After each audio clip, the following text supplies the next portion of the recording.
ya kanu ka fo bina ka kuma lamɛ ka gɛrɛ a la o kuma olu ka kuma ninnu ka kɛ sababu ye ka u yɔrɔ janya la o fɔra ciden bɛɛ ma muhammadu sallallahu alaihi wasallam haru b'a dɔn k'a fɔ makan yɛrɛ u bɛɛ jɛra ka min fɔ o ye ayiwa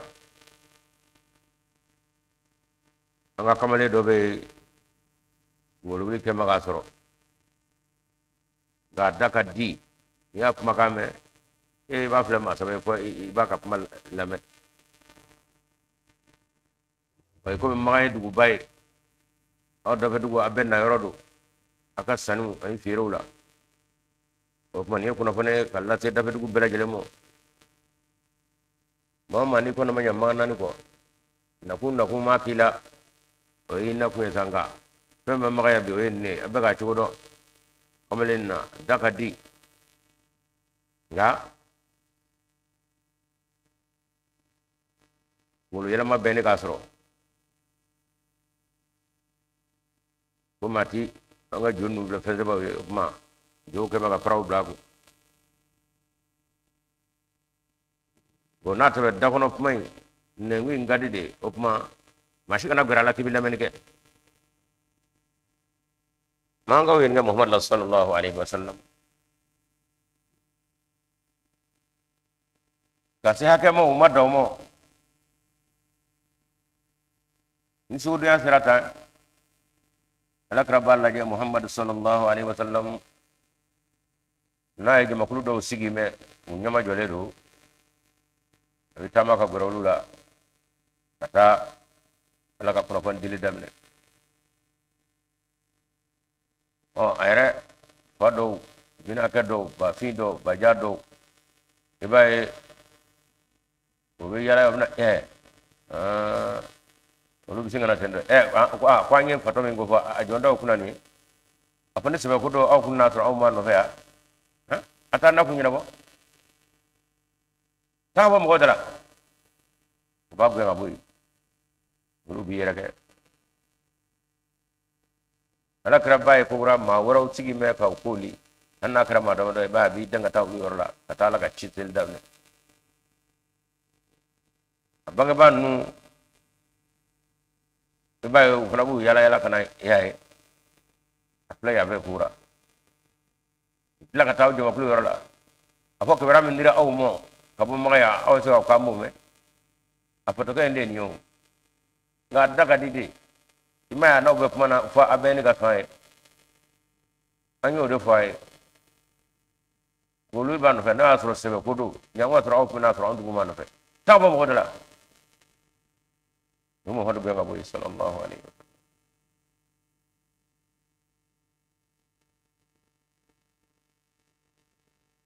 o tora o de la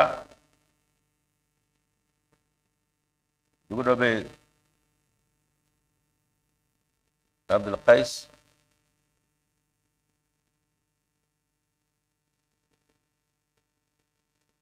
o dugutigi de ye kuma in lamɛn k'a fɔ ayi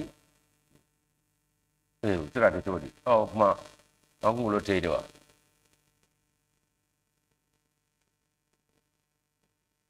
nka n'a bɛ ten komi u y'a fɔ tan i b'a sɔrɔ sɛbɛ don ale ye kɔrɔmugu don a tulo la yɛrɛ na ɲa makan t'a kɔ nka musa kana mɔgɔ ka kuma yɛrɛ lamɛn kɔrɔmugu don a tulo la a nana ale tilala ka a ye a fɔ n cɛkɔrɔba o kuma anw tɛ cɛ ni nkalon dɔ ka bɔ ɲɔgɔn na de wa fatɔ kuma tɛ ka ɲɛ wa a ye fɛn ka bɔ a tulo la ka taa muhammadu fo yɛrɛ sallallahu alaihi wasallam k'a ka kuma lamɛn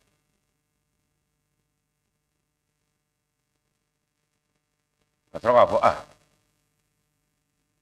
mankaw o kuma a b'a kɔnɔ k'anw ye maalankolonw de ye an tɛ kodɔn wa nin ye nkalon yɛrɛ ye ne ma nkalon ta ka da ci la ko fatɔ nin tɛ fatɔ ye dɛ tiɲɛ tɛ tɛmɛ nin kan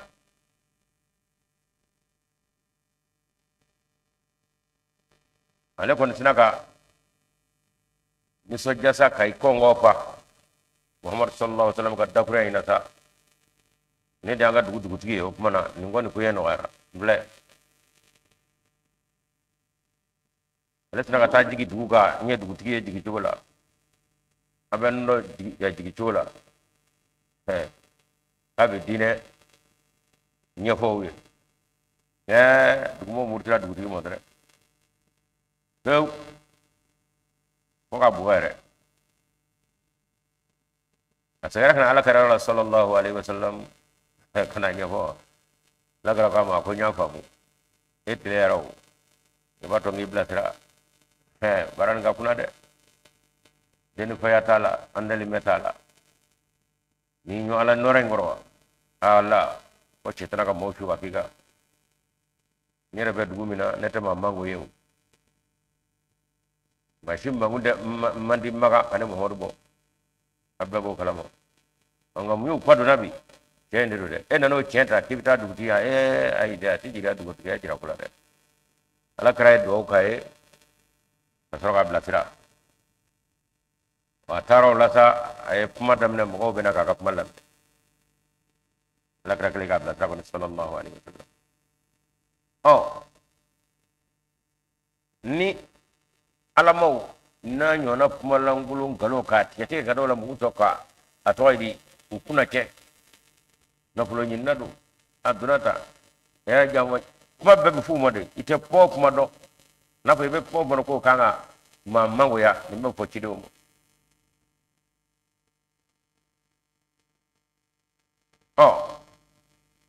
badra ka ukata ko bo lutai olu fratema nyama jolewni yo musa toro ko sewere mo ko don mutlip mona woni ni suga ta keleni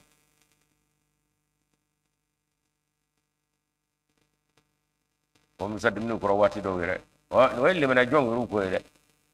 meka mi ko ni aka chalo e mo minu maso kide nyi hanni balma jonjon do ko ala kra sallallahu alaihi wasallam ya fani juni e ko mi ngawtala madam ala nora mi la ko kuma setana ko amulu wulu la tumo meno sega nyoy ngamu saka mo chamanda o kiele mena jom ruwi a toro ala daw ka dagoram mi me bagara ko no kangi so ka ko ni de ma nyama jolo ni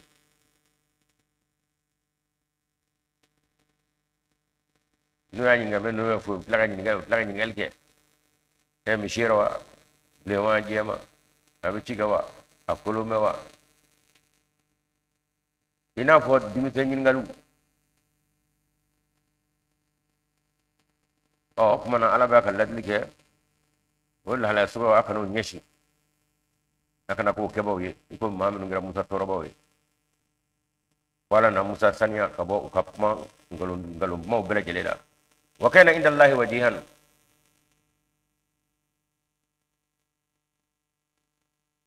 olu kan ngo imbe daba kuye ngale me daba kuye ka mangoya ka mo gwe na wala ka bla kelena ngona tabe ala ko wa kana inda allahi wajiha ne ala ka latga ko no ne ala yorle ka do ka ko nyeshinge me mam ko re mabbe mo bina wajihu nyanda wajihu nyeshinge mam olu kan ko be o masiga la nguliya o mango fana yeni beke ala bana jumena kerena ko ru kam mangoya ni atoy di to chenka nunu o de mo blakana o kamna ala genda betri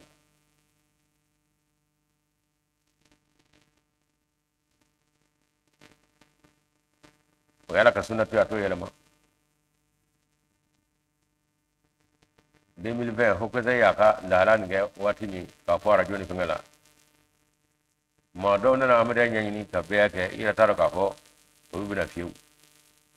atla ka wuli kata ko ko de nyama kam ai kuma mi ko ni na mo bil ka jo wa ka mo ya atilama ma farba titra fiu ngawlu ka kuma fole ne ato ay nyani kana koya kana kitabu sana ka beke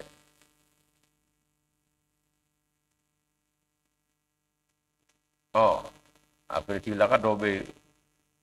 olu fana ta ye wele cɛ na a ta ye ne ye tiɲɛ ye ka d'a kan min fɔra nin n'a kuma suba fɔra i b'a ye a bɛ mɔgɔw bila ɲɛɲini na o maa ninnu de bɛ taa wa i jɔn ka nin ɲɛɲini e b'a fɛ k'a ɲɛ datugu minnu na e ka kuma in yɛrɛ de y'a to u bɛna ɲɛɲini sisan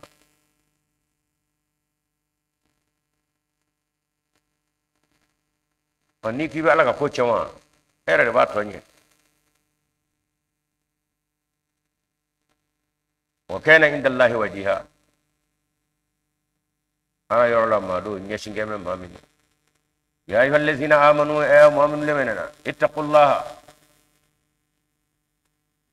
a ye sira ala ɲɛ wa qulu a ye fɔli kɛ qawlan kumana sadidan min tilennen don kuma langolo bɔ kuma jɛngɛnɛ bɔ o dabila yuslih lakum a'malakum n'o kɛra ala bi a ka walew dilan a ye wa yaghfir lakum dhunubakum wa yarabi yafa aw ka jurumu mɔ ni ye kuma tilennen fɔ adamaden ye jɔn ye fili jɔn ye ɲinɛ jɔn ye ni dɔ kɛr'i bolo la a ko ala bi yafi mɔ ka kabila de bɛ ne yɛrɛ y'a kɛ kuma langolo bɔ ye walima kuma jɛngɛnɛ bɔ ye ni ko taara ɲami bolo la o ye dabangɔma ye i tilen kuma tilennen fɔ mɔgɔ b'i minɛ kuma tilen mɔ ni lahala nana bɔ sa min do ye ala ko ne yɛrɛ bɛ kɛ yafa musa ye wa man yuti llaha ni maa min ni e tugura ala nɔfɛ wa rasulahu wa n'a ka ciden faqad faza i ka dɔn o kuma tigilama o ye niyɔrɔ sɔrɔ kɛ fawzan niyɔrɔ la aziman min ka bon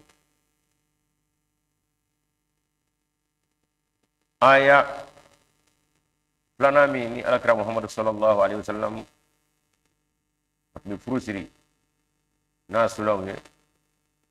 suratul ahzabi aya 70 ya tɔgɔ de 74 ni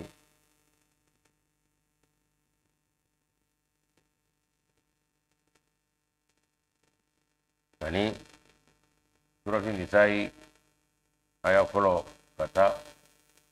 ni suratul hashri ala kira tun bɛ furu siri kɛ a bɛ nin ayaw de kalan a bɛ ka kalan minnu ɲɛna o don u b'a dɔn kuma min bɛ ka fɔ an ka furu siriw la an bɛna sigi ka dugawu min kɛ ala kira tun tɛ fɔlɔ o la dɛ o ye laban de ye a tun bɛ sulan saba aya saba ta o kɔnɔna na surat nisa aya fɔlɔ surat azabi aya 70 ye ani suratul hashri a kun bɛ nin ayaw de kalan wa panw b'a kɔnɔ duwawu tɛ dɛ sagaridakaw de don a aya kelen nin ya ayyuhal ladhina amanu ittaqu Allah aw minnu k'ale mɛnna a ye sira ala ɲɛ wa qulu a ye kuma fɔ qawlan kuma la sadida min tilennen don kɔrɔ ye furu tɛ tulonkɛ ye furu tutu don kelen kabila fila de bɛna don ɲɔgɔn na du fila de bɛna don ɲɔgɔn na o kuma na badaya de bɛna tugu sinji de bɛna tugu aw fila ka di ɲɔgɔn ma na o kuma kana taa kuma lankolon fɔ ye kuma tilennen fɔ sadida min tilennen don ni furukɛla tɛ tɛmɛ furu tɛ tile kelen ko ye an ka taa de don i miiri kosɛbɛ kana taa kuma jɛngɛnɛ fɔ ye i yɛrɛ bila kɛnɛ kan tulonkɛ tɛ i b'i yɛrɛ kɛ fɛnbatigi ye k'a sɔrɔ a tɛ taa furu t'o fɛn ye kuma tilennen fɔ yuslih lakum a'malakum n'i ye i bɛ n'i jira kɛnɛ kan i bɔra ɲɔ kɔrɔ i bɛ taa ɲinini kɛ yɔrɔ min f'i ka lahala dɔn ka d'a kan o fana bɛ ɲinini kɛ a bɔra min o fana ɲinɛ kabila jumɛn na nin bɛɛ kan ka ɲɛ dɔn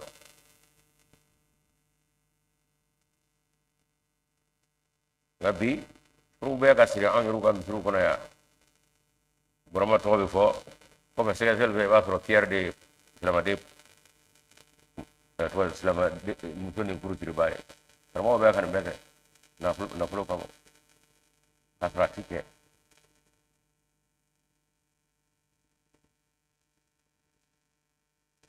ko ne ye kuma tilennen fɔ ne yɛrɛ ala n b'i ka baaraw dilan i ye yaghfir lakum dhunubakum min jɛn'i bolo sa n'i kan ka jurumu sɔrɔ la o tuma ne yɛrɛ ala bɛ yafa i ma o man yuti la wa rasulahu ni n y'a fɔ cogo min n'a y'a kɛ ten ala ko faqad faza fawzan azima o kuma o tigilama o kɛra nin yɔrɔ sɔrɔba ye ni aya in ganyo ye aya fɔlɔ n'o ye nisa ye ale fɔlɔ ya ayuhan nasu aw adamadenw a m'a fɔ aw mu'minun aw adamadenw ittaqu rabbakum alladhi khalaqakum min nafsin wahida ay sira daba masanye min ya beda ka bonni kilena ala krap min ne kala furu cet lo bala a faut lo bala balmo lo bala muso fana ka mawbe lo bala doro biket krepe lo bala fana ala ka karra kan won ko masam ya beda ka bonni kilena ay sira masanye to khalaqa minha zawjaha masay nikele min be borola kika do kayo nikele in plana wala ma amuto ta ka bon nikele na o kuma ko onni fly na ta cer musena arba wala ko nzor la ka cecha mani musu chama ceri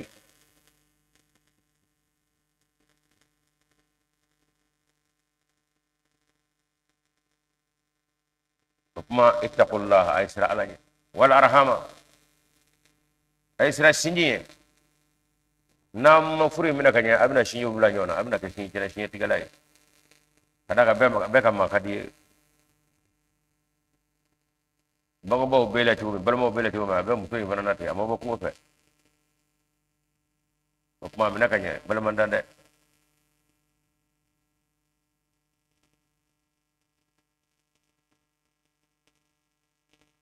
ikato ka muso ni yeshi to ko yebena to ko yeshi ka tanya to ko ni mbebe fo furu nyina de fe kam so bo apana babulo ni ka kuma nu ala to ko chi to ko ala ko iyo minu fo ka walde ka ba fana ba ko bro kai ba fe ala ko inna allaha kana alaykum raqiba ko fatay batay ko koradi e be tani de nyo la fatay batay al balmatay ko ngane ala be de inna allaha kana alaykum raqiba ni ala be ka ko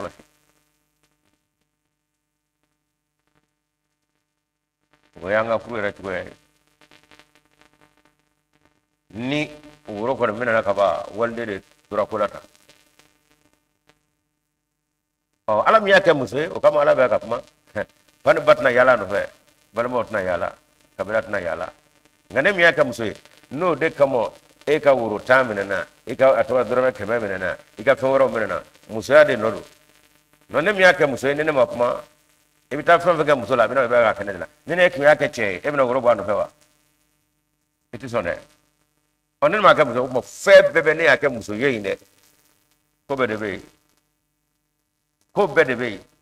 o ma ne mi yake muso wanda potofle abina nyaji kelengelo mo furlay bulo iba tara ni musate iti ka kalaw iti ne yake muso yeyinde fe be de be hali nyinga worbo aduna bata iga worbo nene ma ka muso bi ka worbo ma fe be ala ko ne mi aga muso ide e bi makunda fe fo muso e ba ka fo ne de mo ne ma ga muso ite ka fa mo e ba ka fo muso mo adogo ni so ka fa mo adogo ke ne re ona to bi srabla ko karato na tuple ni ma kunda bade jo ma boni ala ko ya ide kada ka chedu abre ngorom so fi bulo do ne ba ka mo ba ka mo ge ite ka munde kala jugumana ne ni na bolla sirabla do ko mate gabi bulo kele kan buwa nyedala ite ka ta kada kan ya ke musu e be kana ala de bugo ke baro tikici dino ka musu tirin galaw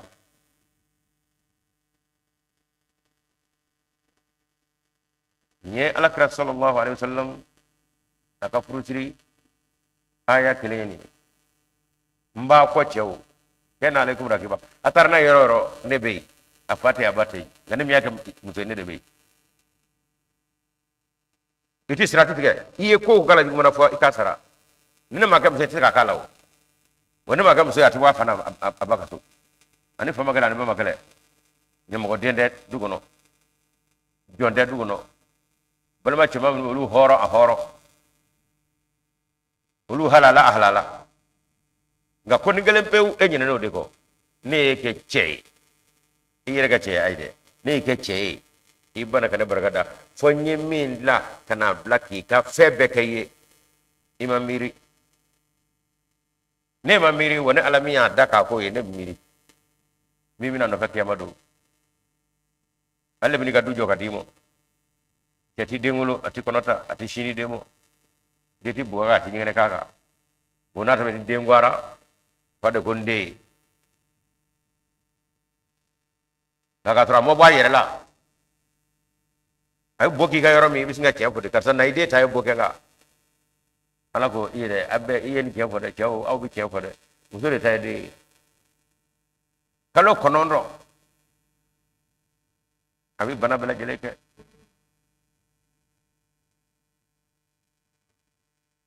nganne ko jamu kada aw mo halbi ka atto bunya kayanga fu ko da jamu manga dala ide do ema ya boke kay ko na ide ta itatew min dado de mutu ngayi badde mi fitina ko na ide ta de no kwara ere ba ko ninga me ya me ande ko me ne musona kada yo ko kabna wulto ne ado ko foni ni diga ma kunda ya ita ay boke wata ko na ide ta o kele maisa za bakle ko bo bona ni gena ga febe ke iba ki jamanu e ala ko chaw jamado te jade kana ta ko ne sirawo ni ne di siranye ko ngala tiga de ni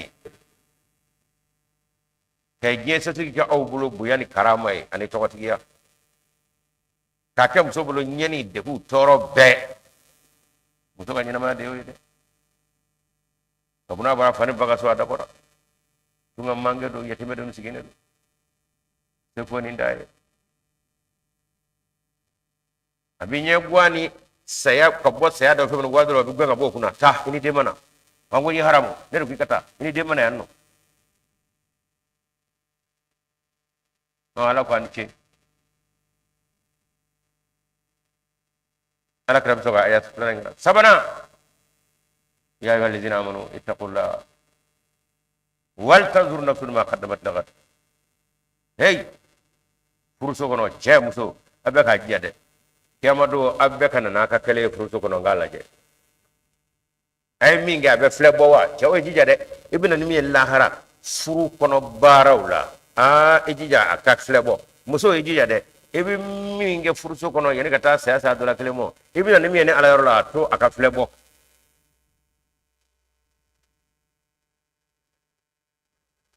yoro da sayyidina umar kashira akono kara chebe bimine nera umar bimine foi temulo kajira koni musub sika jira nyobe do taka tanda ako alle de be wulo baye a chema amusuma na banana musuka tuno bana abi boni nyegene ke musuka kele ndete nyegene ke ko kele anga ni wulo bugo kele ma fandate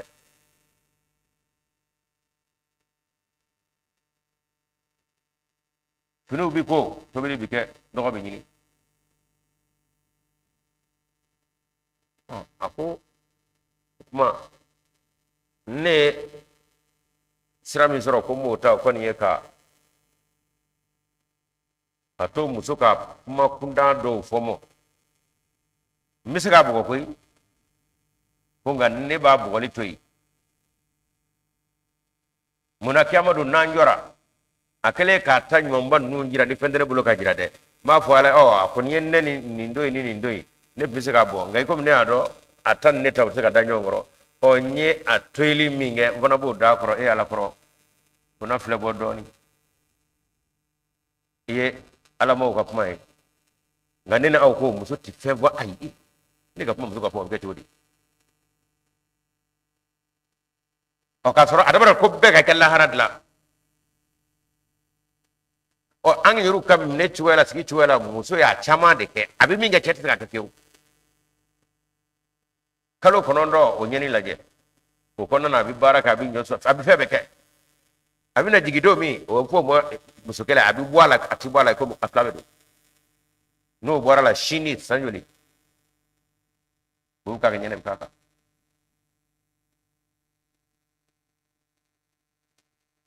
ako ni cɛw ni musow jɔra fɔta tɛ cɛw bolo kiyama don ka jira ala la ɲini kɛ i tɛna foyi kɛ k'i m'a sɔrɔ bangebaaw y'o k'a ye a kɔngɔtɔ kun dɛ a fɛɛrɛbɔ tɔgɔ dɛ a lankolon kun dɛ e taara sɔrɔ bangebaaw ye nin bɛɛ k'a ye e de ko i b'a fɛ ɲɛtanji ka sɔrɔ ka n'a don i ka kaso la i ka kɛlɛ jira n na n'a y'a sɔrɔ e y'i da k'i miiri ni ala kɔni ye nin an da de ka muso bɔ a faso la ka na muso jɔ ka di yan den cɛ mana muso ma bɛɛ ale ta ye a ye ɲini min kana n t'a dɔn n b'a cara cogo min ni cɛ min bɛ to ka muso filɛ n'o hinɛ ye ka magare abada a ka kuma lankolon ni fɛn dɔ ye e b'i kɔfilɛ o la cogo di umaru y'o de misaliya di nka ni aw minnu de lahara ɲininaw ye an fana t'a fɛ muso ka nɛn tigɛ an na ala ko ayiwa sisan e y'a bugɔ a ye nin fɔ i y'a bugɔ i ta jira n na i ye mun ne kɛ furuso kɔnɔ foyi e bɛna yɔrɔ filɛ alakira muhammadu sallallahu alaihi wasallam misali kan furusiri la a tɛ se ka na dugawu ta dɛ e y'a ye dɛ n'i y'o kɛ namara kɛ dɛ a tun bɛ nin ayaw de kalan a bɛ kalan minnu ye o b'a dɔn muso tulo b'a la muso balimaw tulo b'a la cɛ yɛrɛ tulo b'a la kama bi an ka karamɔgɔw ka furusiri yɔrɔ foyi tɛ yen faragaw amina nka meri ka furusiri ka ɲɛ an da ye bi mɛriw ka furusiri ka silamɛ furusiri ka daa k'an yɛlɛ kɛra ka furusiri cogo bila nka an ka mɛriw olu bɛ ka ala kɛra ladege an ka bamanan furusiriw ka ɲi an ka musolikɔnɔ furusiri bi ka sɔrɔ silamɛya min na fu kangari min da a tɔgɔ ye di min bɛna muso kunbɛn an ka cɛkɔrɔbaw i b'u kumatɔ ye kuma kɔrɔma caman bɛ fɔ muso bɛn b'a ye ka taa kana busani buja piya fɛ n'a ɲɔgɔnnaw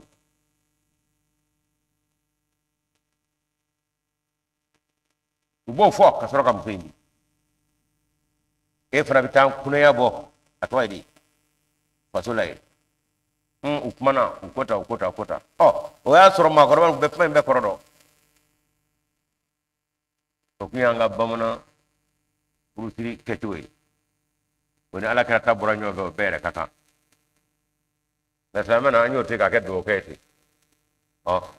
meriw fana ye o tɔgɔ de ala kɛra ka lahala walama an ka maakɔrɔbaw ka furu lahala kuma ni u y'olu ta ka don meri kɔnɔ o kuma na meri furusiri ka ɲi ni silamɛ furusiri ye tangara foyi tɛ da cɛ ye tangara foyi da muso ye ala kɛra ma kɛ ten o kama ala kɛra muhammadu sallallahu alaihi wasallam i ma y'a ka ɲɛnamaya kɔnɔ a ma tagi furu si kan ala kɛra yɛrɛ ka furu kɛra o y'a sɔrɔ silamɛ nana wa ayi dɛ o y'a sɔrɔ kangarida kelen in de bɛ yen a fana ta kɛra ten a yɛrɛ karijala ta kɛra ten n'ale nana ko silamɛ nana o tuma ala ye dakura minnu bila kuranɛ kɔnɔ n'o ye kangarida ka ye cɛ ni muso ye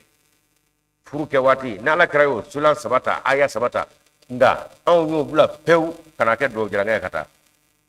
i n'ala cɛ an bɛ ka cɛ nɔ bila wa n'an yɛlɛ kɛra nɔ bila fɛn wɛrɛ i b'a nɔ ye i b'a tɔgɔ di an bɛ se ka lebu ye nin ye aya saba in de ye suratu nisa ye aya daminɛ ani suratu lahazabi ale aya 21 ani suratu hasiri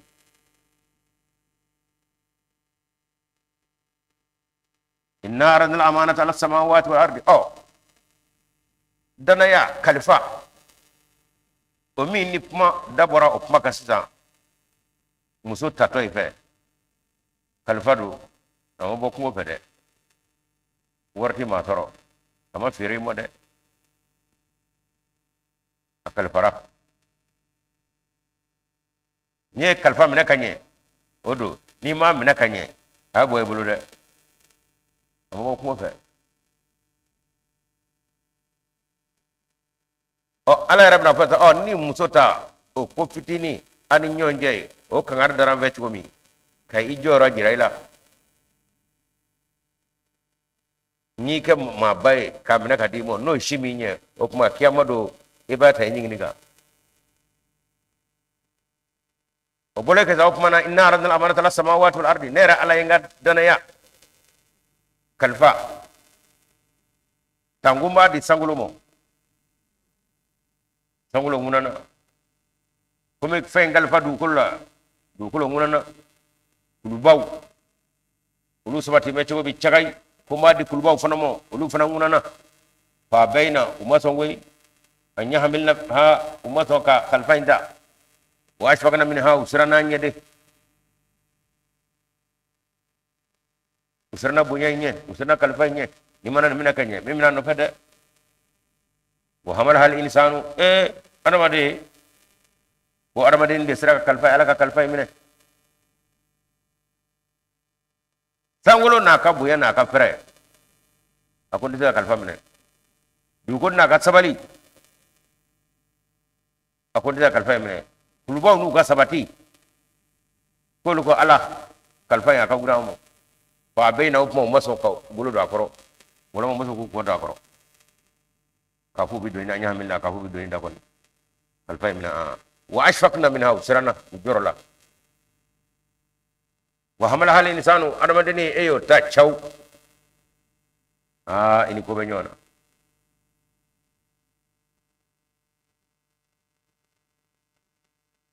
niye adamade ka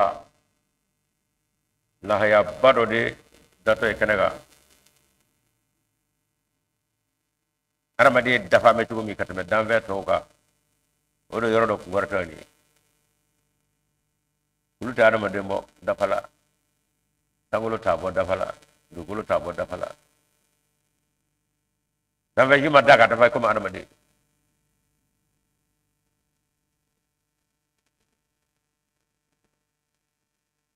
como wa shamsi wa duhaha kuna bo kele ko kamar zatra nar jalla le jarcha kuma bana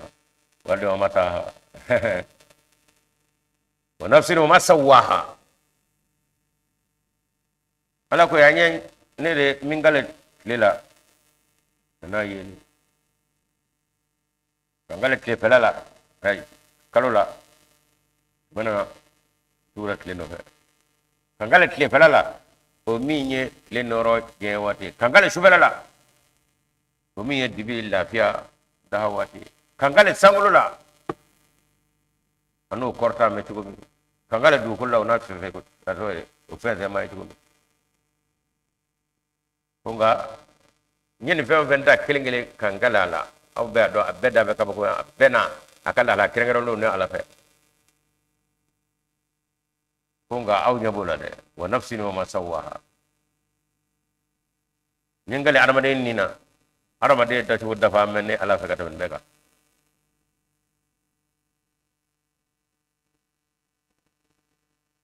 leya kala ya tet lila kalo le yatila le fela tila koy fela le fela tila de tangolo ay dugolo tila koy dugolo sangulo ya tila de ngala ko sangulo ya dugolo ya shufeya klefeya kalo ya kleya nimbele jilembe danve minane bolo ya dama dede wa nafsin ma sawaha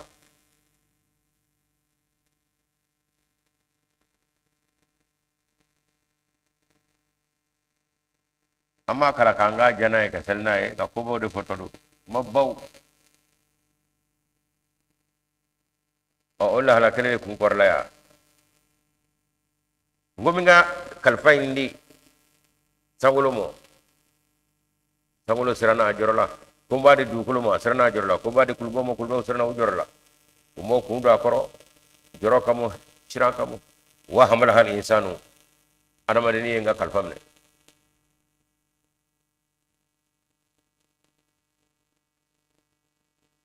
adamade sona ki kudoni ngoro ye munyi donna sangulo desara dugulo desara kulbaw desara man wi selani bulu fara bulu toydi bulu fani kono rabani timrabani munyi to yi kungulo doni ngal fay ngoro ay koro saw innahu kana zaluman jahula mangutu mi ni ode bato kulu desara femina du kulu desara kulbaw desara ko sangulo desara ner bani taala ko innahu kana zaluman jahula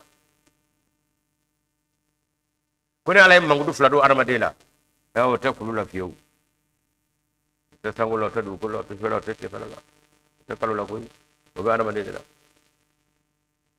k'i k'a dɔn a kɛra tɔnjiba jahiliba an ɲɛ bɛ o de sɛbɛnlen la a ka tradition na min bɛ bamanankan la min bɛ anglais la min bɛ arabu la français la o de sɛbɛn bɛ yen tɔnnikɛlaba jahiliba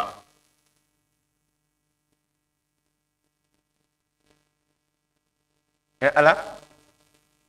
tɔw banna la ne y'a ta i bɛ tila ka ne dɔgɔya ka da o kan ko n ye jahili ye n ye tɔnnikɛla ye u si ma sɔn a la a bɛ kɛ cogo di ne b'a ta kɛ ala ko i jahiliba tɔnnikɛlabaw i n'a ye o amalimaw dakuruya fila min bɔra tanuniw de don jagali tɛ kɔrɔfɔli yɛrɛ tɛ nka adamadenni ala yɛrɛ jati kama a bi defu ta ka da yɛrɛ kan k'a yɛrɛ kun ni tɔɲɔ ka ni dɔgɔ b'a bolo ala kama adamaden de bɛ se k'o kɛ misali an filɛ kalo min na nin ye aw k'a miiri a tɛ joli bi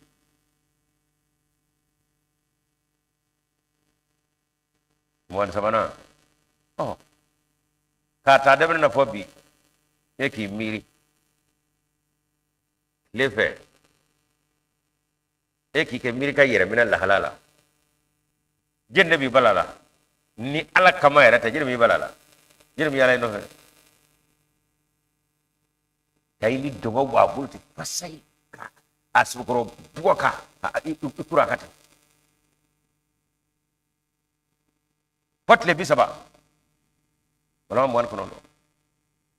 b'o dama tɛ lahala wɛrɛw bɛ yen i bɛ se k'i da don o la i bɛ se ka fɛn wɛrɛw kɛ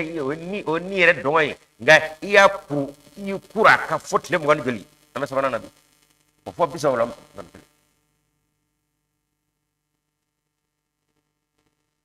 ala ko ni mankutu in dɛ n ye ne di hadamaden ma k'a sɔrɔ n y'a labila a bɛ se ka kɛ maa si ta ye nka ne yɛrɛ jati ka mun ni n yɛrɛ minɛ yen ko ka ni dɔgɔ k'a bɔ a bolo fasa ka ni turu duguma i b'a fɔ a tɛ yen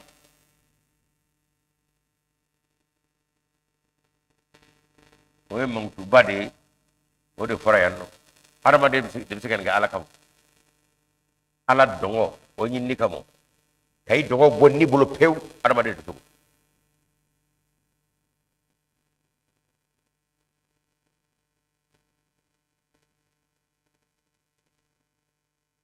o de y'a ka zolumuya ye maa wɛrɛ tɛ ne fɛ ayi ka ni yɛrɛ ni dɔgɔ b'a bolo o de bɛ ka fɔ tan ka tɔɔrɔ da ɲini k'a yɛrɛ ni tɔɲɔ ala jate kama adamaden bɛ so la ka tɛmɛ danfɛn bɛɛ kan tɔgɔ ɲini tɛ foyi tɛ gindo yɛrɛ la i bɛ se ka bɛɛ cɛ nka ayi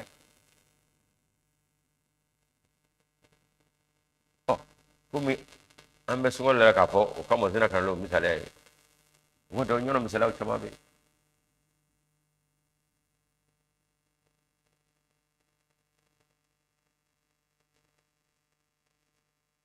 jahulan jahiliba o ye mankutu filanan ye k'a sɔrɔ nɛni tɛ dɔgɔyali tɛ tanu de don jahuli ye jahiliba nka yan ala bɛ k'a fɔ adamaden ma adamaden jumɛn ko muhamadu de ko sallallahu alaihi wasallam tanu de bɛ ka kɛ tan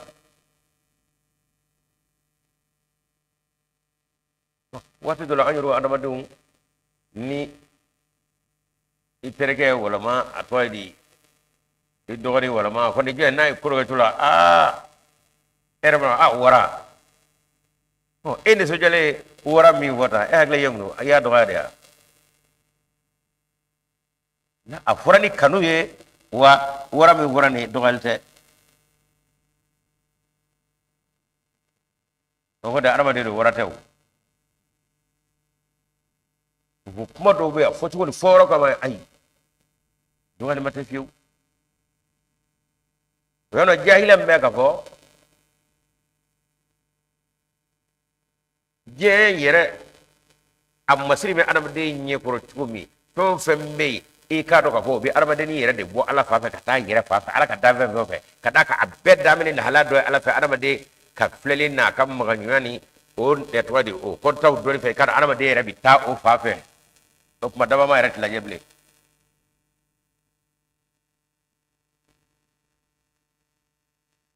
ngawna tabe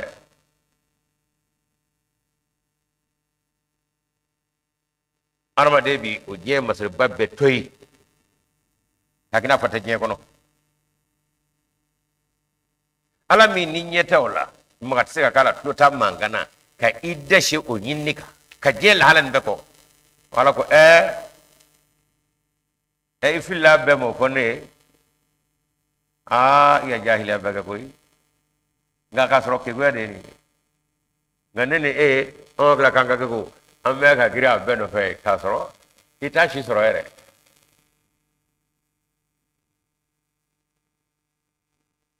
ngay ka ala nyini ala kanu ka fil febe mo fo ala kore ka je foyte foyi ko ala ho ede kay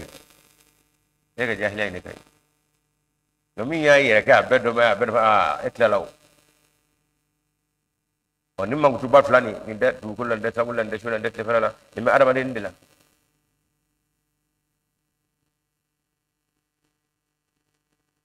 nga shufala be adama de nina ana me ga shufala fe me siginyo ibal mau teru ni yayi lebu ko bina dosoro wala ma dokkono wala mami misinga anyaji che dugula wala maka sutra dugula o ikira shuya ya Allah tiara sufla ma sutra chugo mi alebu sutra opmana ngomi mina lebu la hala mina na chiro opmana ye o dakenye atwaji ko adema wala dugula shufla bara de kani bal maka sutra ye desele ya atwaji ya nyaji che o shufla ka bara de shufla sutra de wo adama de fana kanyana ma ko ne kan ke bo sutra kartakradi taka sayorola fani ale chen hanna tise iba be hakla mandimo wa ikai koy le pela pana adama de ode le pela be adama de la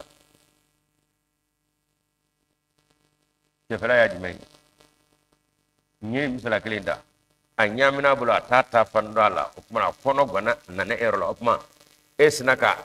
la halani vle ka mo boga be ka siraw jira kuma ikira klifle asna ka boda yeti ikira klifle ay kada ka yikonna je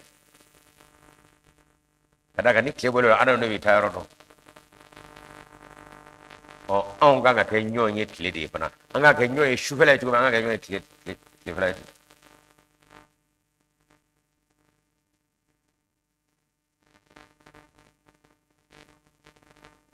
du ko ya be adama de la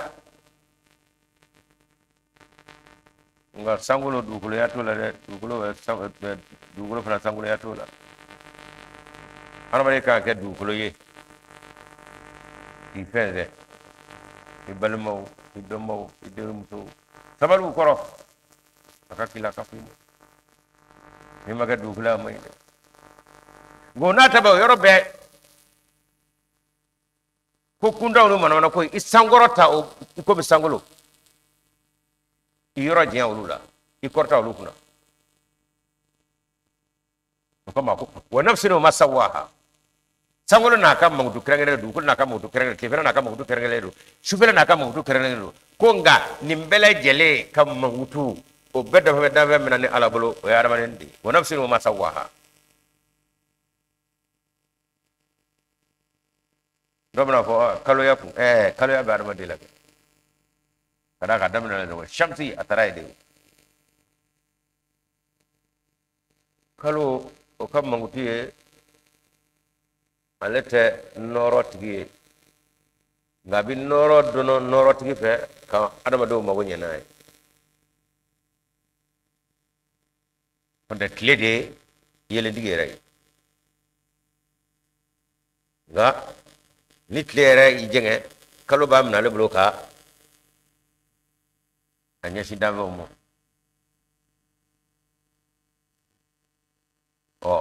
o yoram be adama de la on bom non go jugu jugu bi nyaga nyaga wuli gani gram ma ye ko mo go jugu ti ka nyaga wuli o ita chene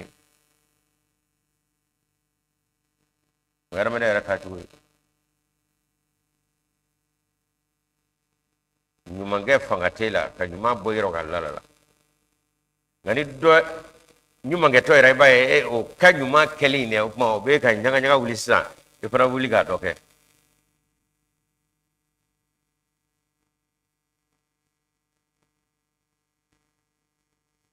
ma tile de jugu tiye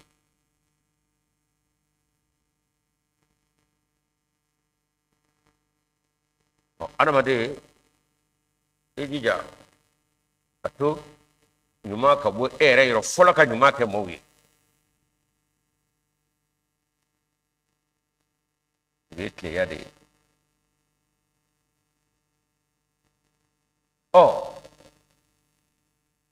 ni e ka miriyaw ni je kanu fanyi balo la ko opmana ni maye nyuma ngiye ku kana to ikato nyuma do male wala ma nyuma juru sara balere no kera e karma ni ahla kile wana ma do be uti to nyuma na fiyo wani ma karu ya ufana tisiki fiyo foka sara wala ma ko magana wala mando ni mangutu mi me ala ka danve banunu na nambe nyabula abeka mangutu ye akelenta ye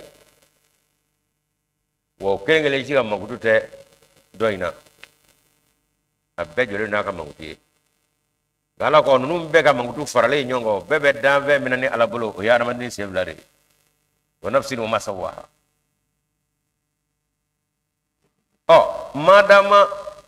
sangolo fara du kulo fara kulu fara mana mangutu dafale be mi na o ya mandini de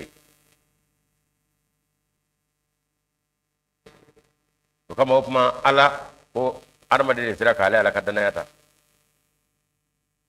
onga ni mangutu nun dafa me dambe me amde na katame armade beka o muhammad sallallahu alaihi wasallam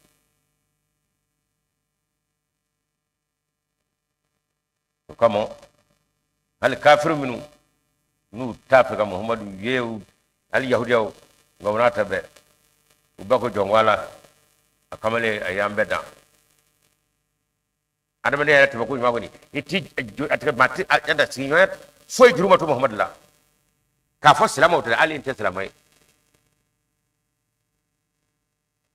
o mi nyi ne de no bra jele fo yo de ngando mo famu akara ngono kudi muhammad salamai o manga to du kulo wala ma juwa kanga ko la kella imu ya la kala ala mo ko ere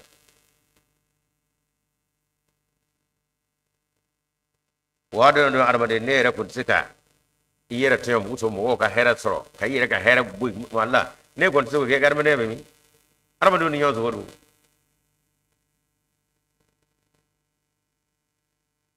ne ko te kira bla torola ka arma de nyabla hera la ka watge igarma ne mi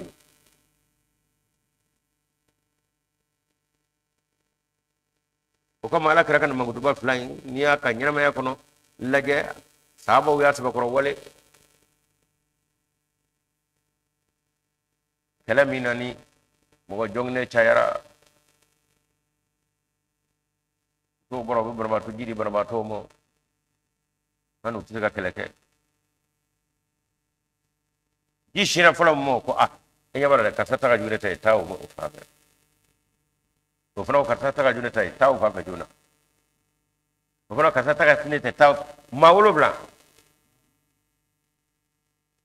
abita se wolo bla na mo mami asro tega jimi bli abka be sekli zamana sa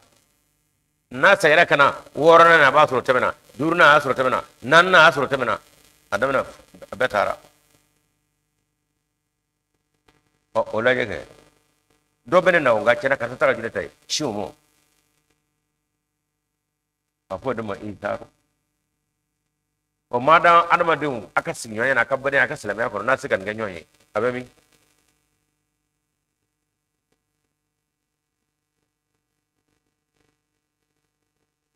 o kuma adamade ka se ka ala ka danaya ta lubaw ma se dugukolo ma se sankolo ma se ka da ka ala ye adamade da ka a dakɛɲɛ ka tɛmɛ ninnu kan mankutu dafalen min b'aw la o t'olu la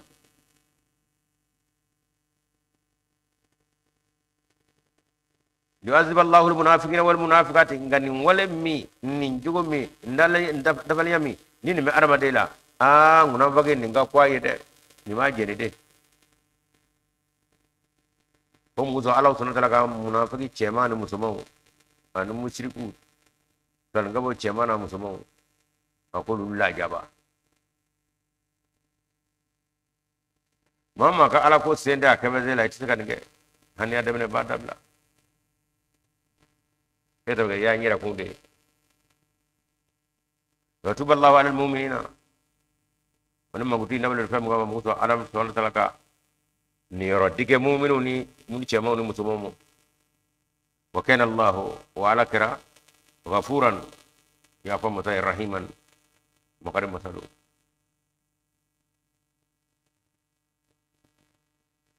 inda be bannu fefe abedara adamade de kamo be do laga ko fe me adamade la mi du lo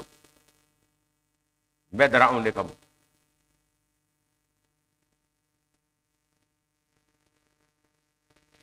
to fe me dara on kamo olum se ka dama ka tama on wetodi to kamo adamade ni illa halami bana fole ni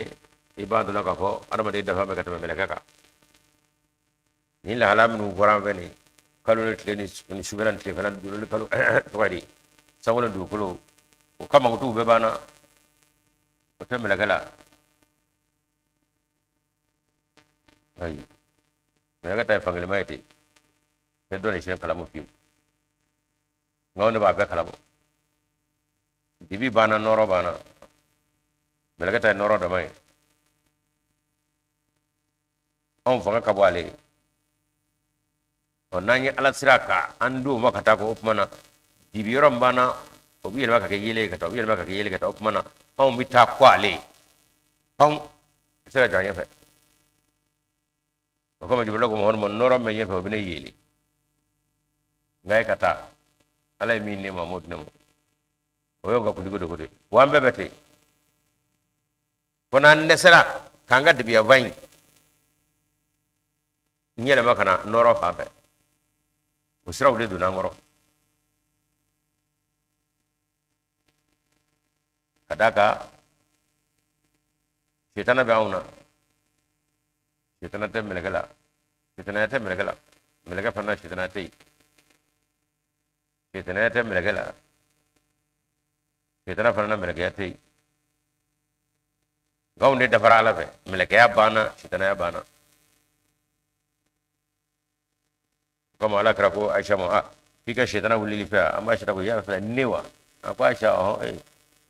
kunne ni shetana ko aisha bani ga shetana do ko hali muhammad ko halne ngane ta silama yarata ko bugora ko kari o dibi bana pew ko mo me jibril nyabi o wa dira bede mo be ki jeki tabo ka ko kari katamen o femme adamade de meko ke o ye selle comme Allah kara ko as-salatu mirajul mu'min ne jibril sera bena ko se ka tan ne tare ko selle bitane adamade as-salatu mirajul mu'min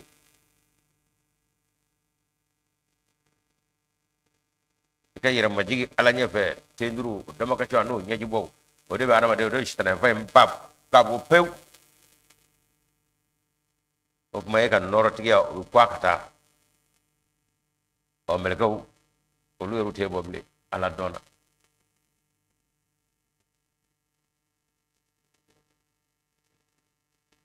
alhamdulillah suratul ahzabi ni ale laban yɔrɔ ye nin wale min wale ni adamaden kan ka o yɛrɛ minɛ ani o ni merenga da a yɛrɛ kun ka ala yɛrɛ jati kama ala nɔrɔ kama nafiki tɛ se nin na a cɛ man tɛ se a muso man tɛ se ka da kan o ta ye fan fila ye ala ko te fabla ma fe ne duru kele ne dimo ne je kanu tagadda ko fa o ne do rote blede ede na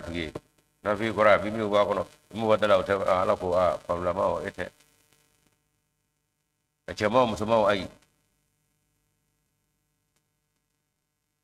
omnu ngeme kana ala fe wara fana kay ai o tsga dun yorayna mu'minu minu nu uyaye ka fo foita foye fo ala foy na ke foy ala o foita na ke foy fo ala ha on le tsga ni nyatwadi ni mbara gulukula indaw yeraka ala jatiga mo wala ma o adama de nyow o lu na fakamo nga bi anyebe o bara ba do ketola do bleu ve jamana uye yakulu uye nga utata ala ko moyde diga ko milliard klen jurdo balla wala ma afrique la te asro ju joro keme ka milliard ba klen do aku wala ma ubadu to mo de ban tira ka ba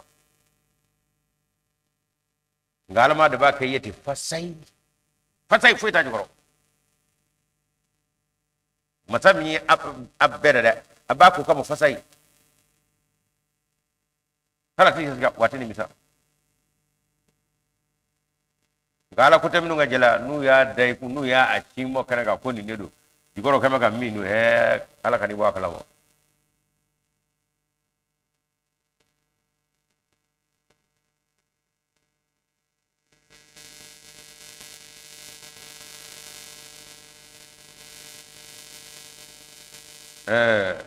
bien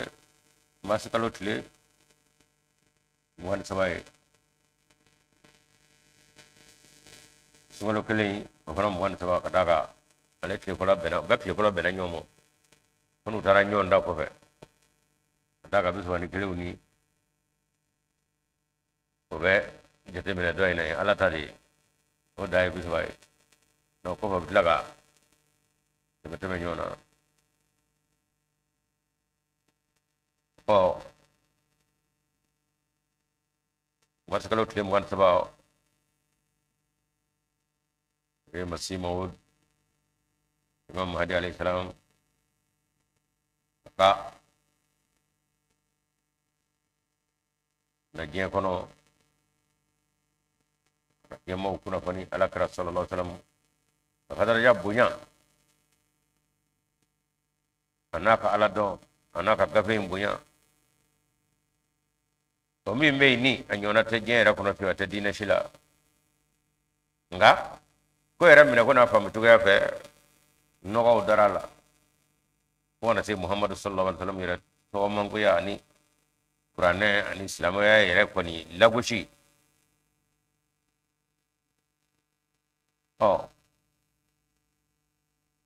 ni watikila maka wala nyum bay ka ji mo hon mo ko ji islamu mo ni ala re ko ke ngi alquran mo ko barama damne watimi domi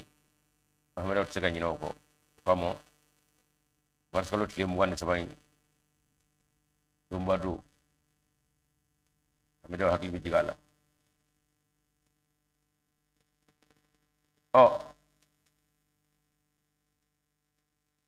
sulamiza kaban ala kratle ni ale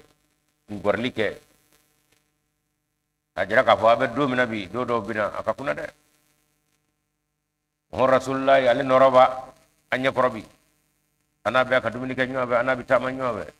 anabi kuma nyobe ababla tira na taw bu faye dabale minun dige me jibril ibn nyofaye kele minun la benedo nyamna fa ma fana balla be kubbe yira di alamo o be ka kina fo adama de rek nyeta foyla je kono ya kuma wati binana ina babina kenna de sulam yo fo sulay suratul jumu'ati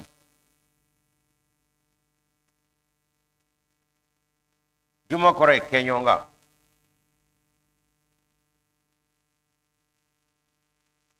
kamu nyonga adamadenw ma ka mun kɛ ɲɔgɔn kan waatiw wa ka mun kɛ ɲɔgɔn kan dugukolo yɛrɛ wa tiɲɛ don Allah subhanahu wa ta'ala ko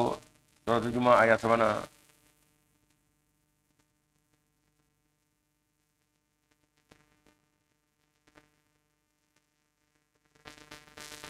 Allah de cili kɛ aw ma sidina ka bɔ aw yɛrɛw la yen min bɛna aw ladɔnniya saniya taabolo la ani alamaya taasiraw wa in kana min qablu lafi dalalin mubin hanno ya sa ko muhammadin nan ye sabo celal larabu malangulo nun jera foy gude nalamani ñoo vani kaba ko rabbe be ko jula nga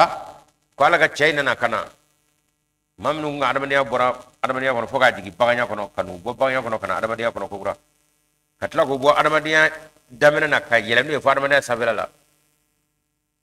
o minu ngu poira kata fo mbele kala ko chow fana bula ala yo fawri muhammad sallallahu alaihi wasallam ko cham yo ke muhammad tawa هو الذي بعث في الأميين رسولا منهم يتلو عليهم آياته ويزكيهم ويعلمهم الكتاب والحكمة وإن كانوا من قبل لفي ضلال مبين وآخرين منهم لما يلحقوا بهم كون مبارا من ناكرا كنا كان جراكي بياي وقدروا منا واسرعوا بما انغاس منا ده محمد تارا يلما بامني محمد يوكي أرمانيا يرلا كبو كبو بانيا كنا أرمانيا كبو أرمانيا كمترا كتا سماجلا كتا بلا فوم بلكيالا ni mawsoro la min ala bi kuma ñobe usania kamo kon bitla ka jigi je bina tlaka na wa woda mina krengena islamaw ko na kaba koy kana ke toke kala guchi islama mo ka se ala mo islamaw ka wala ka te muhammad mo islamaw ka la halaw kamo ona turati muhammad way ka ko bana de ala bana la guchi la de ala bana to chena de bendi ka du kono ble de aga kawalo may ko mo la kaw wa ka kawalo juguma la ko jibta sa famo kada ga de ma ko tugo ataka taka fatu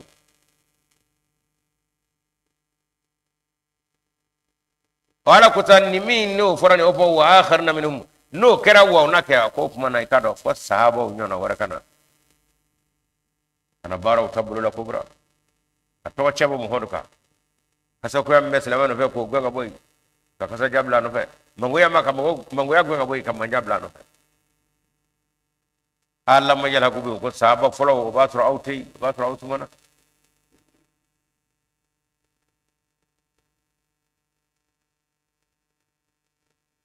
tawadi abu hurata ni alga ko rasulullah minun go forani yew ukmawo ulu bina on jorata ba tro on dey jenu yara yoy de jenu mina ni guna jade soro on go fe lamma yalhaqu bihum way jenu manhum ya rasulullah alaga cile lu fayna jenu yoy muhammad yakina fama abu hurata ka pambe asegera ka ko chef la ala karama kuma sabana da fara ala kay kumulo korta ako yado ayara abbe nyetiro besa bet do ba fe ngafeno ko ni ngali nga kuna ni ngali ngono kadu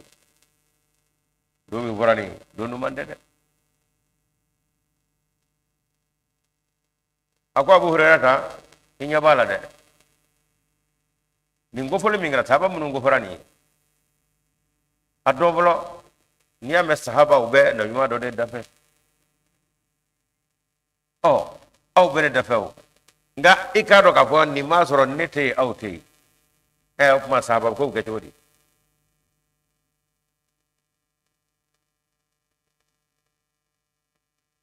ala ka takuya kele ni akono kadu wa kakuna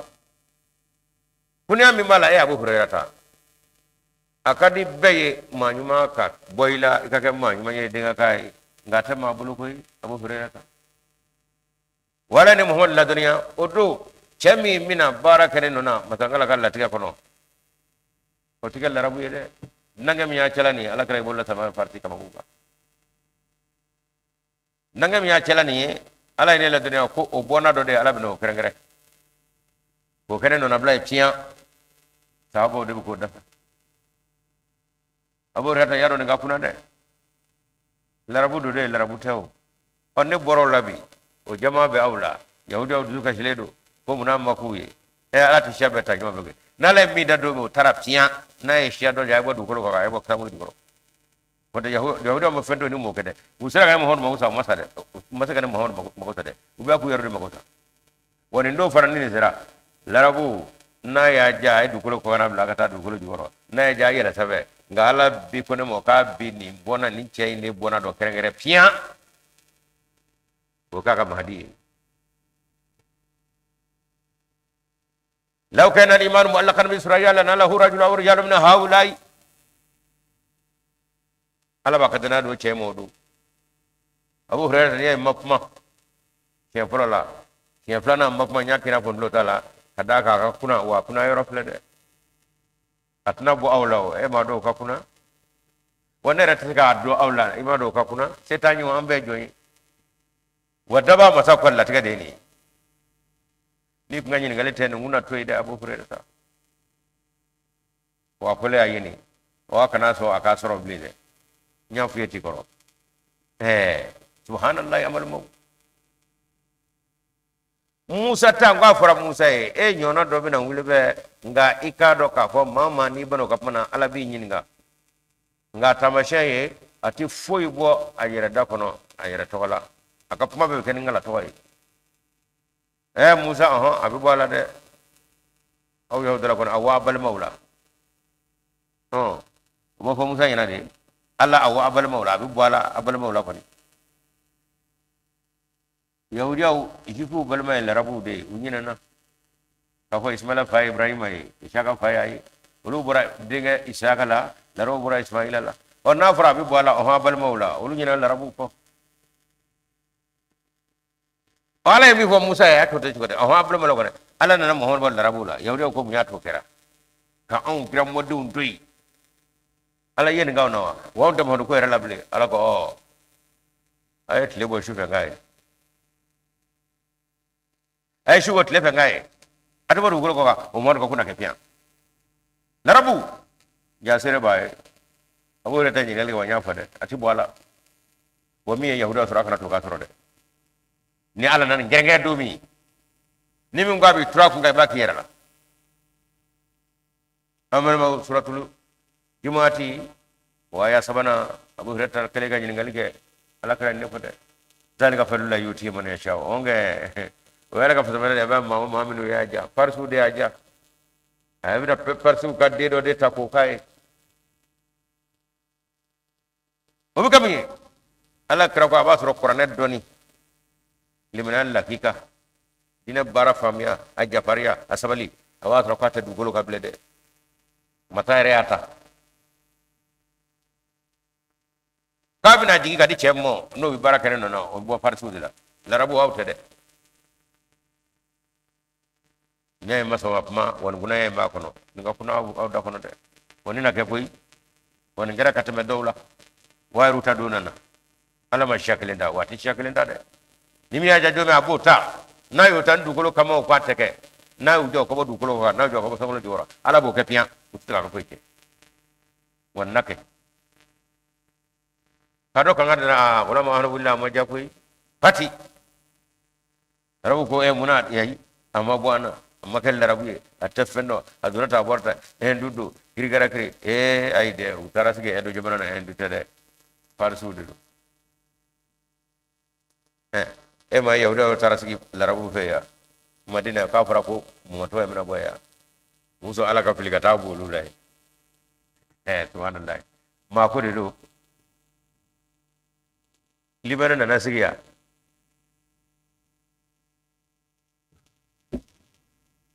anda mali sebeta mali nyari do otanga ko janyo nay no ala bi fisaye ko mali ra seba bulu kaba o kuma balla kuma na anga libana jema da kuma la ko tewa mo yahudo do kubo na maraka alala ore tara kabila sara so madina ala kar bangna ko luto tara ka fura ko yoro ine ko mo to wadi yeje o afra o ye kaba ala ka mawra musa ya de ko abal maula ngolo bal manu vle fengunda ko du ko ala tifenda ulula kada kala ruwi mala ngule ala bulta ko ngotaro ko ala rek alla dala shami langu aka kera fengunda ko du ala bi noro de boti la man muto ko bo baganyana nyina no la dako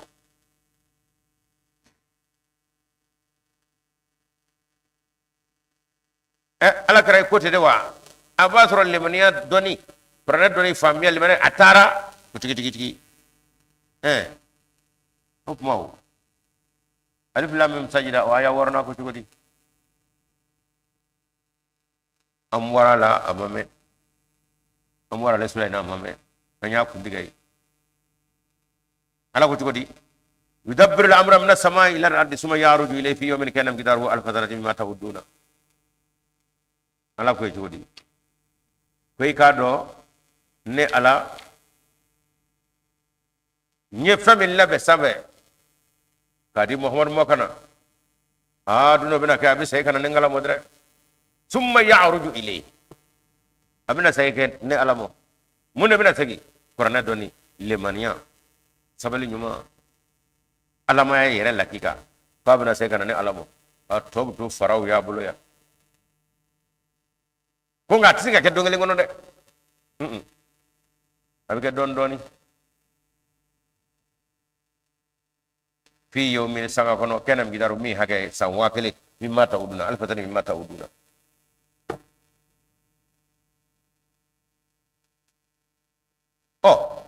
ni alay ni wadda kura jemanata ka fo doni lakika limana lakika alama ya lakika sabal lakika obina yele atobe ka togo e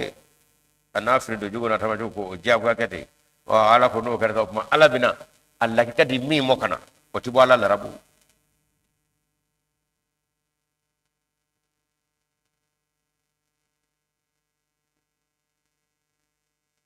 zamba kele aw armadenu gadanna ala yore ko thumma ya'ruju ilayhi fi yawmin kana miqdaruhu alf sanati mimma ta'uduna amala maw o mi warani ba fami nyele la ala rakote ne de ajigi mo ka wo mina yele nga bige samba kele ngono samba kele mi demene watri me o keme saba follow me ni ala kra ko ba tro silama ko sange me saba kono ko ita soro ba tro a jemado anugumado akata kadi ko ngani sanga me saba dafara ba tro chogote ko lable ali muhammad yeba tay atabe ga nyambe wi ako dibi be kado kula o dibi damine sanke me nani nata ko kata se san wa kele na ono dafara ko kado noro tigi do bi ko ta chogote kula onoti nga jigini de ayo do fa sahaba wi ko nga abi kaddo jumena ku yomili jumuati ko kama sura nyira to do ko suratul jumuati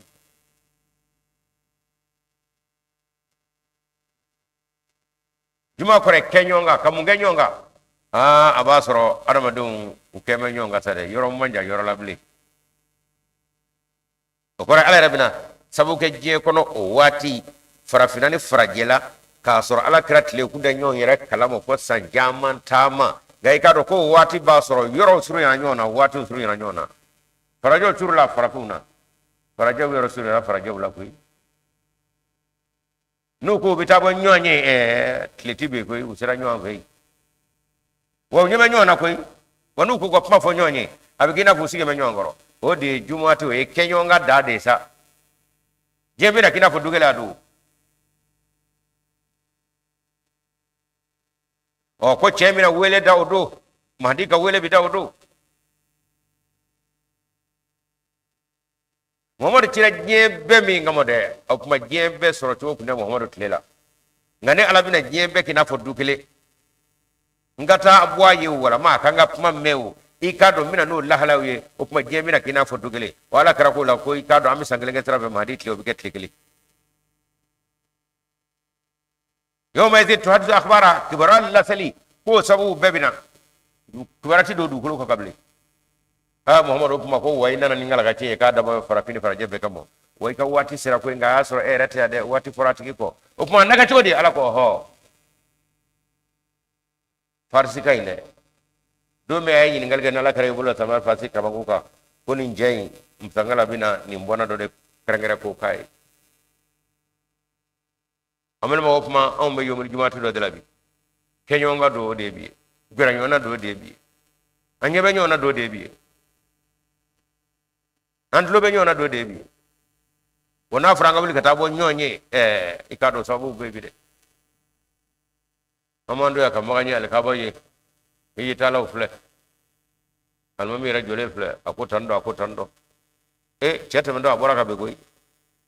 yoro jume al kaba krafe au nya kadisa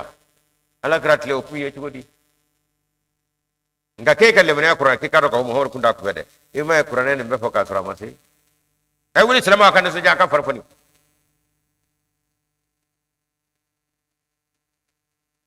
aw ma wal adiyati dabhara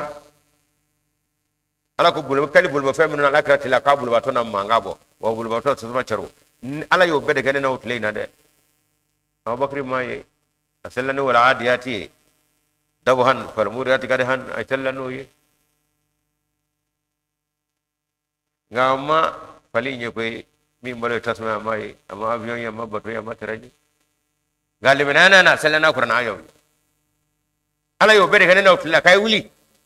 ko ngatna sika wula yare de fo almami kana damo ko mala kar ko imam mahdi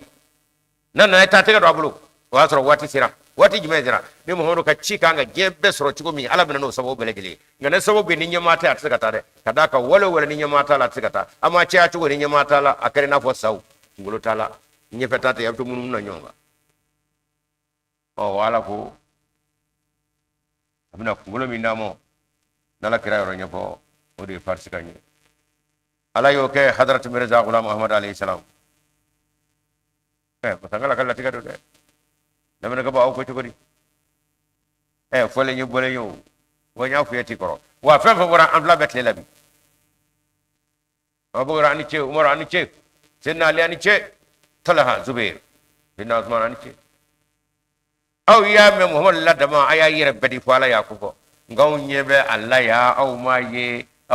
aw nyebala ngande sama ka bulde je masr la ko du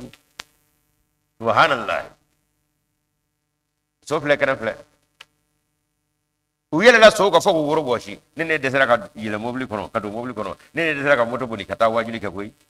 anda ma muso ko television fle la muyu farfani ku yambe ala ko kuma inna sama wa tara aw takra nyambe wa nyayetu bina nyayetu wa kana ka daga tona de wa akharna minhu lam yarkut sahaba nyona wara bina na kuma sahaba ala ko nyaw take nyambe ayambe muhammad langa ma yede inna sama wal basara higaro tlo kameni an nyaka yeli ni ala ade meno no fe o kuma sahaba o mamina ala fede kadaka uyamme uya usfabu farba fani barafe ngane na auta wa na ma njugo do amina de anyaje wa makarala ainul yakini amudilano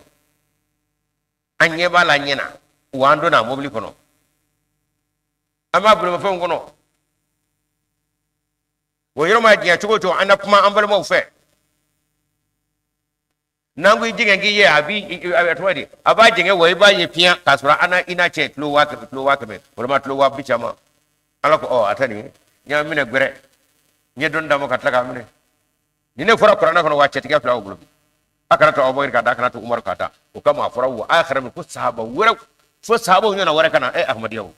ko inga de ko inga wa shibala de ajara jime fora ko sahaba nyona akuna yorokun ayisage amne be fele blonga sende ka gode wa imina yoro do ala mammi ndi ma fi atimino no fe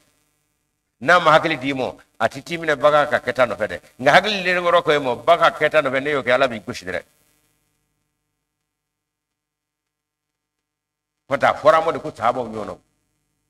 ko abu hurairah ko ala jinu mina on nota sa ya rasulullah ko ka tronde ala ka ka fa ay aba tro ne retihu na mimi na baraka nona o tigal larabuye o de kuna ya be aya ngoro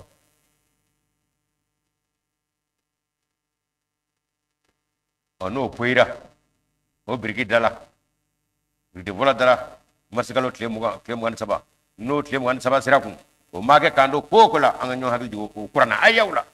ko me tafsirula anu qur'ana surawna am sajida aya worona o de yafo ni mohode famidi mohode ne alay famila do mohode mo ka bo sabe kadi mohode mo du ko ka ay kado famila sey karane ala mutre nga tiga dungale kenam bidaro alfa sanatin sanwa kele abi to prigrafi de wat sanwa kele wa kele da wat to takula kuma norab saraji gogura libanam soroga to qur'an ulanam soroga jigura sabal ni munyo min araba dino munyo di mohonna no soroga na jigura no kera ko mo ke pay giri o ba soro ne nyeki na fo dukele yomel jumati nyebe fara nyonga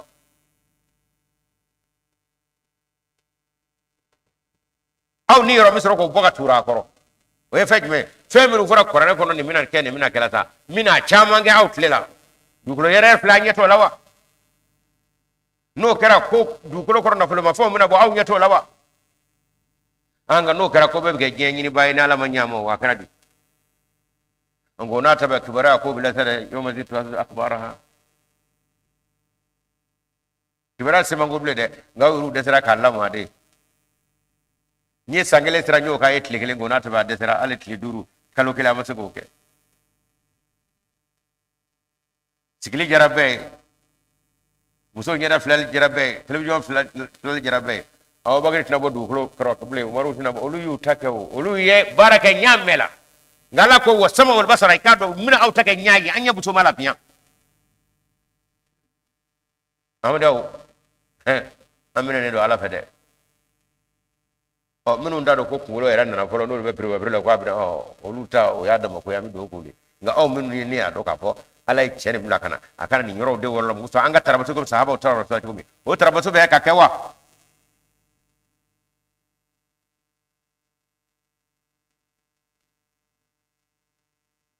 innal insana bihi lakanun wado nama jaw do ko ka do jebina bale ala ko kella de kada ka fon cara ko masru boyna ka tamel lawal taka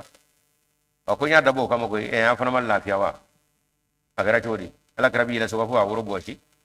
e bi kam moto ga bi kam mawli kono iye abi sangale tra ko ke etlikle e bi so je masru do ki bale mo hondi nga bara labni e ro ke sabo nyona todi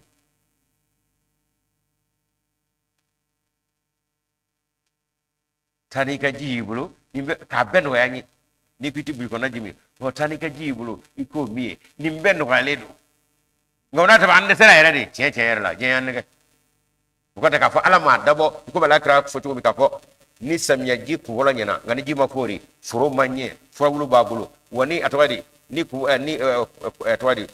laba fara ji so ko nana nga ku wala la ji mana aka furo ko albi bi de be atwadi sumandi soro ako ala kuna mo ne mo ka mando beti fo mando damina ani mando laba o ka saba koronye o damina nu ayul ka bara de wala ba ala ya shuranga de anay yele ma pew ka be jirana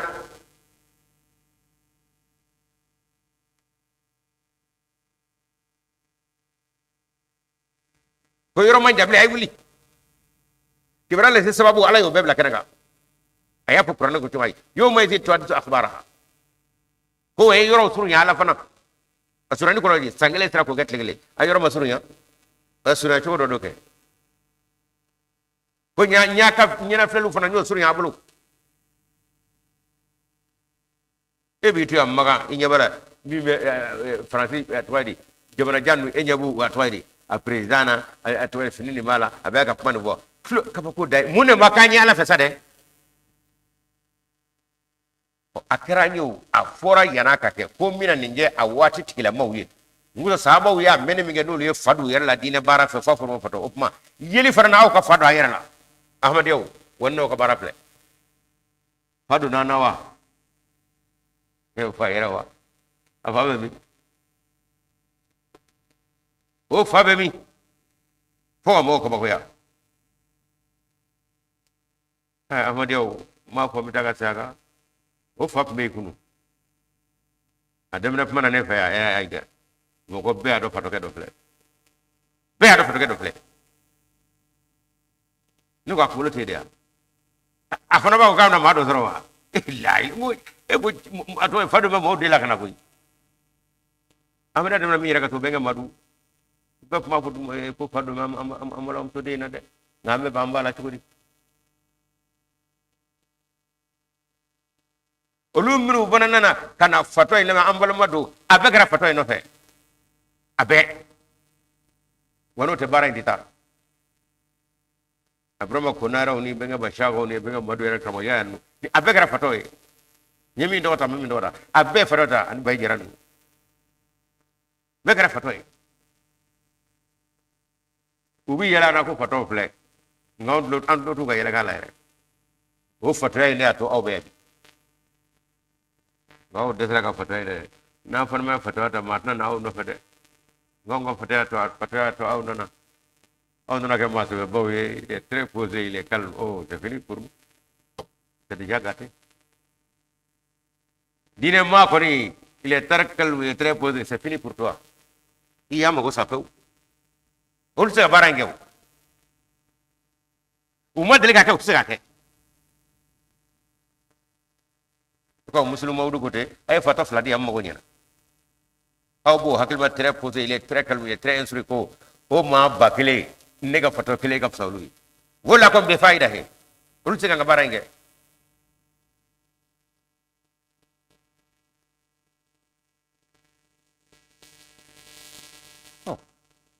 amade wa ala ne kanye koy ngande semme ka anona blade aw bakri damajo umaru damajo ali damajo de damajo muna ala deli je ngono mashite gere bo jebulu wala ka deli kama ukubara la qur'ana kono ala ko tarahum ruk'an sujadan koy nyebula ukunna mo la ku tetru le dubi ala deli ala ni goy ni dama koy goy andame anni bo jeka dina ta fata mi go dwana rufu tewu tru ko defo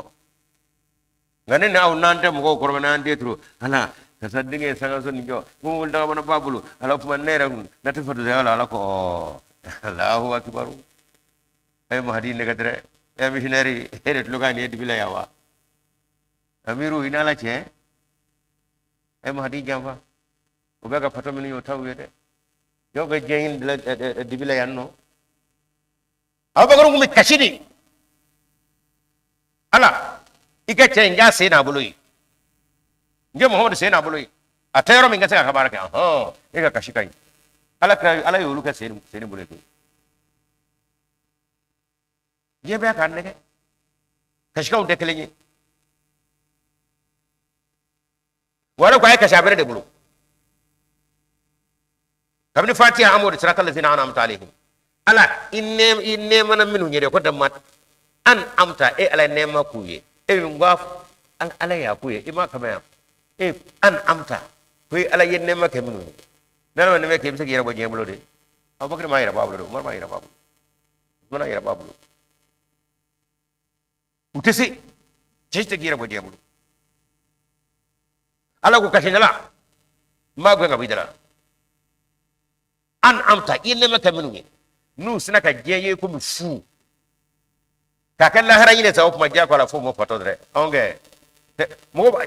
an do be girna mobili ni atwa sanga do baw ni joso baw ni fini daga bano est ce que nu ngolo be wadina barar ke to fleta nam sa ka madama ne no mo wele amma to nunu na wata to na de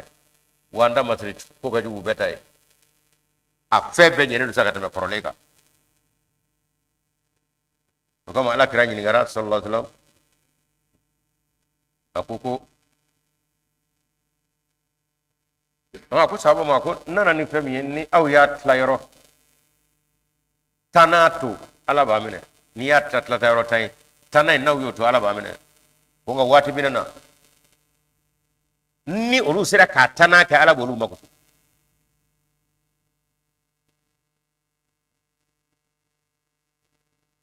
sabo ko to de akaba tro fitna bu yana fitna fa jaara ko mashita gira bo jembula do fala ka hinela ni ma bedra kira bo jembulo do ni na fami ka tlayro tanaka ala bi makoto amna mo o sanwati nyede subhanallah jella je dimsem ganga fajorota dimsem halakira kabna sa wolobla aka kora fai classe kɔnɔna o b'a kala la sugu kɔnɔna b'a kala bɔlɔnna b'a kala la ayi télévision b'a kala o bɔra la téléphone yɛrɛ a banna sa ala ko a ma tila sa do wɔrɔ banna ne ala tɛ sa adamaden tɛ se ka kisi ne yɛrɛ ala kelen ni fɔ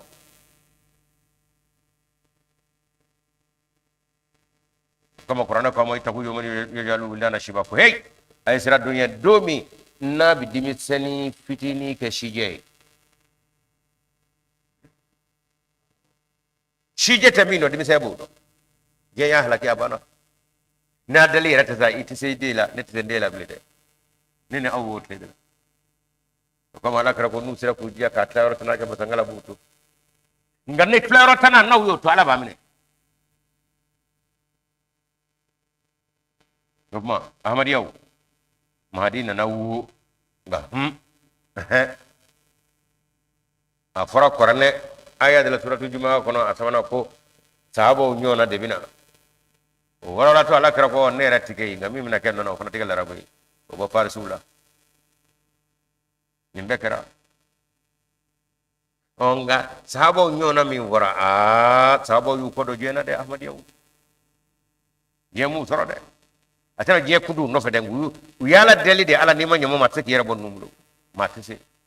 wolu mase nene tete de tamiyato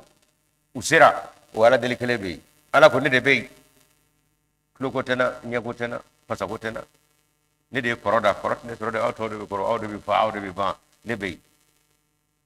onga ala ni je kanu era ka auto sera ka ne deli pato yala abe ba ka min dele adus ko be mi wane ne ko ne bodo o be ka min ne bodo amandel mi na wodo da mo ko minu ya dela be ne de ya da ba awde kam ne si muhammad ko bla de ngawru maga muhammad ko na baye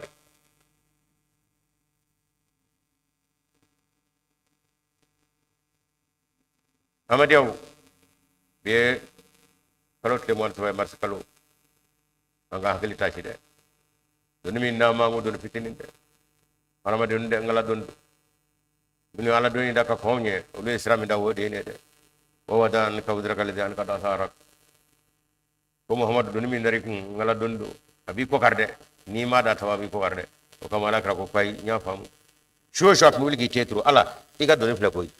ne be ka mun wele o ada bane ada bane ambe de sebanji ede kotigi wot gumul dugu sama kan ira fa muhammad en nige ala ka soroka ka fo nya famu wadu mi ngangi ko kari ite gwara ko yada tabamo wa wadana an ka wudra kale yan ka to haraka dunu ngangi ko kari ki tace fi iya da tabamo ne da tabai sho ala krap nuli ki tamaka ala missionaire amiru mamru ne no ka ta fla ko isa sara dalene ne ya dalene he ede alai ni mala dalika ma fu ita di dunia ala kan ber ko soroga du sudi deli nella mi waji langalo wala ka baraka kana kuma an si biru folo o edo winde patwa fana bi boy imami yera nega bere tara kana kana ni tara pakistan kana ai Allahu akbar foi naga foi kuda foi wala nanyo famu mami ka kashi ala dala wa fatay mi sagide ni fatay ma sagide barata ke ne kono bo fayina amma dalika ke nate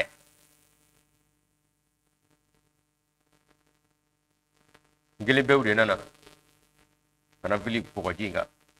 male don dugude fama do dara ka dugudo ngabe jodi mana ko nyumare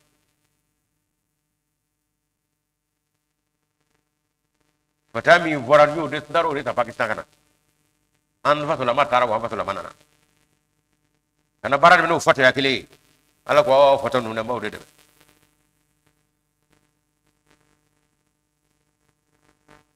on fata mi ada mene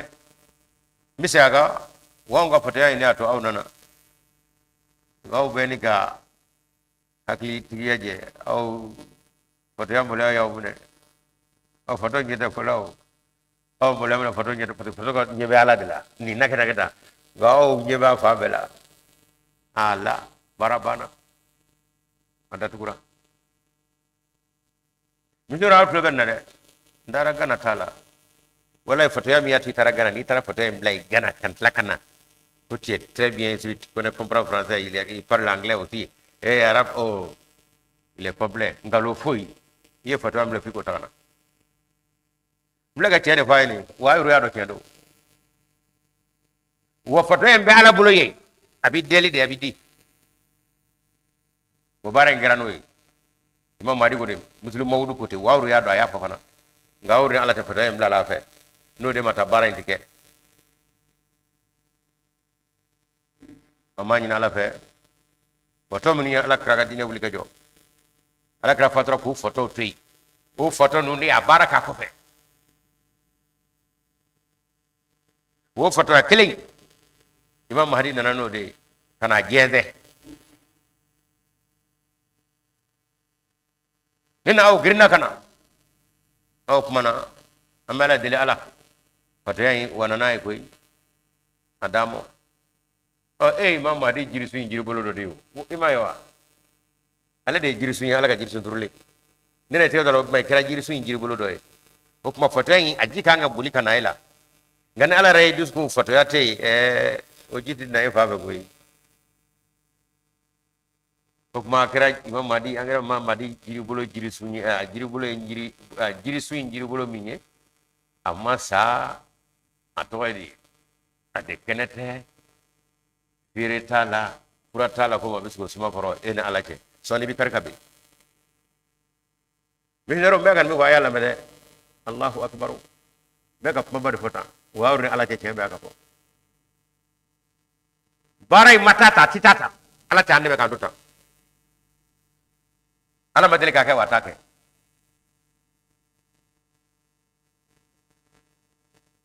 ama gana na ka gana ya kuno na ka no burkina ka bude fen ga koromali a benye ku moranve kada ka foto yak be nuk be kasa dumana club be foto mangala be foto grindala nuk ka to ya ngabe hakil sigirabi ko do joro mali mina takandu non ala ngutara de utara hal ne gata mal mina rup mini fode la sisa unde so jara o ko chowo fana jora ko wa bado ni ne be ati tatale bara tebli amma nyina no sallallahu alaihi wasallam me yela mama tay no y madi kobla le kana kobla no y madi jaba le kana jaba le ta jaba ya wat bare yorla akanya le mafalai ko on de ngonta to ni nye ko ina ko bisa baraka ko ko na alace de be na rebe jini rebe mi ke ka jugu na nyanga wuli de la ina alace aya la jege wa mit adama do mi de senyo mo kata muna no manina ba baba o to direct kule ngani tashi era mani ta do ko be ye ko ta kashi ko de ni wati sira insha Allah ami bita namir ko ani kapma 23 marsi ani suratul jumaa ka doni ko ma nyu ke da ko la bawi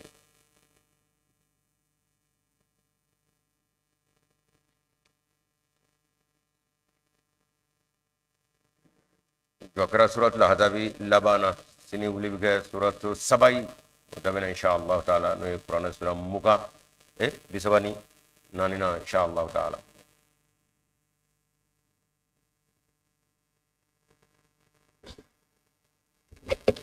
alhamdulillah ni yuraina miye ngajuru ala blaleno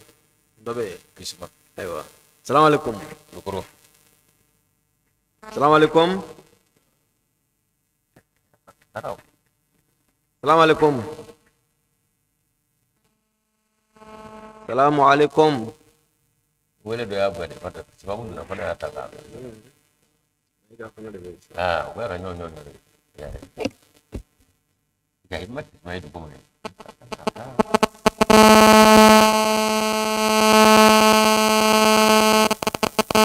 السلام عليكم أولئك أبامي Cita. Alhamdulillah. Awo. Aha.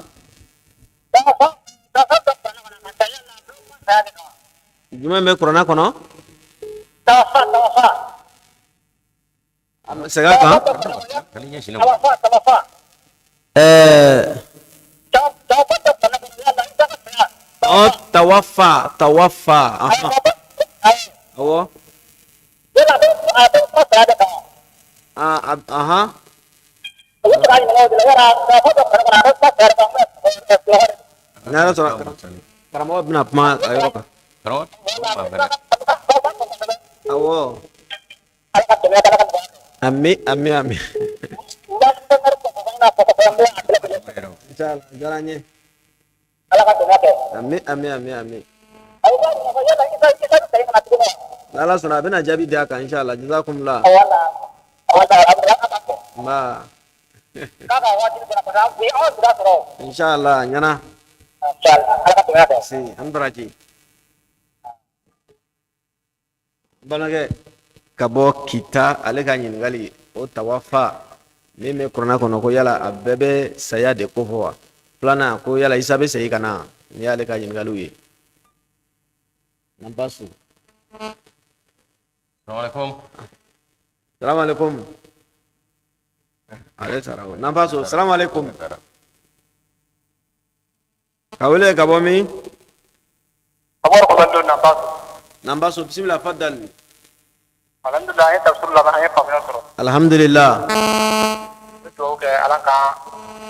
fɔliw ala ka baara nɔgɔya an ye ami ala